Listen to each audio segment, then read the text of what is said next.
जरा एक बार व्यू चाहिए रिलायंस के शेयर पर।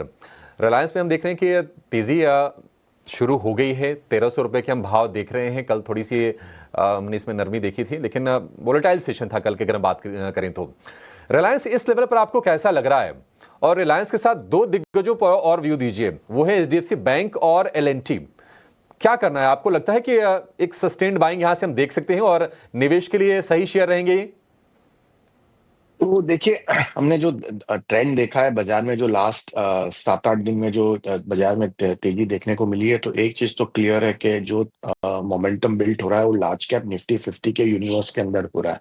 और ऑब्वियसली जिस तरह से मैं कई बार बोल चुका हूँ शो के अंदर भी कि जिस तरह से वैल्यूएशन कंफर्ट जो लार्ज कैप निफ्टी यूनिवर्स के अंदर है वीजा भी मिड कैप और स्मॉल कैप के जगह, तो मेरे ख्याल से निफ्टी 50 का वैल्यूएशन भी आप देखें तो which is still trading at 9% discount to its last 10 year average. तो मेरे हिसाब से एचडीएफसी बैंक आप देखेंगे तो नो ब्रेनर। यहाँ से फाइनेंशियल्स, प्राइवेट फाइनेंशियल्स में मेरे ख्याल से हमने देखा अच्छी खासी तेजी और लार्ज बैंक्स मेरे ख्याल से 52 वीक हाई के आसपास ट्रेड करते हुए देखने मिले हैं।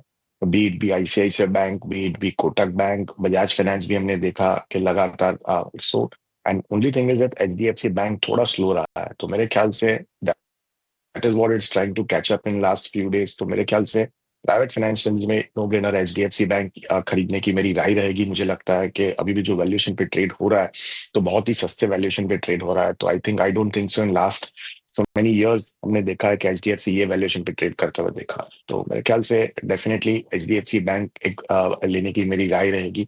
सेकेंडली, आप लार्सन की बात करें तो आई थिंक कैपिटल गुड्स के अंदर हमने देखा कि एक अच्छे करेक्शन देखने के बाद तो एंटायर सेक्टर हैज करेक्टेड। अब बी सीमेंट्स, एबीबी में हम देखें तो वैल्यूएशन करेक्ट हुए हैं।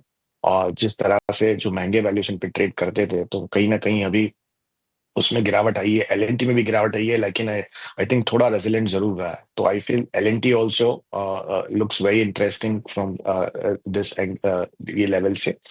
थर्डली, आपने रिलायंस की बात की तो मेरे ख्याल से दिग्गज है। हमने देखा है कि पूरा सेक्टर में देखा है तो अब भारतीय हम न्यू हाइस पे देख रहे हैं। तो आई थिंक जियो में मेरे ख्याल से मोमेंटम वापस बिल्ड होनी चाहिए। ऑयल एंड गैस में वापस हमने देखा है, वापस मोमेंटम वापस बिल्ड होते हुए देखा है। तो अगेन वैल्यूएशन सस्ते यहाँ से थोड़ा जरूर बाजार के साथ में रिलायंस ने भी थोड़ा मूव दे दिया है, लेकिन तीनों स्टॉक्स मुझे लगता है कि खरीदार की राय रहेगी मेरी ये लेवल से। पॉइंट टेकन है सर। आपके सारे शेयर्स जो आप बोल रहे थे बकायदा हमने बकायदा ऑन एयर दिखा भी दिए हैं कि रिलायंस पे, एचडीएफसी पे, एनर्जी सेक्टर्स पे आपका कहाँ कहाँ पे आप बुलिश हैं। एक शेयर और है जो अभी थोड़ा मुश्किल के दौर से गुजर रहा है, इनफैक्ट मैं बोलूँगा वो कवर ही नहीं कर पा रहा है और हर रैली पे बिक रहा है, वह है जोमेटो। एक समय था जब ये 300 के आसपास आया, इसका डबल टॉप बना। एक बार मेरी स्क्रीन दिखा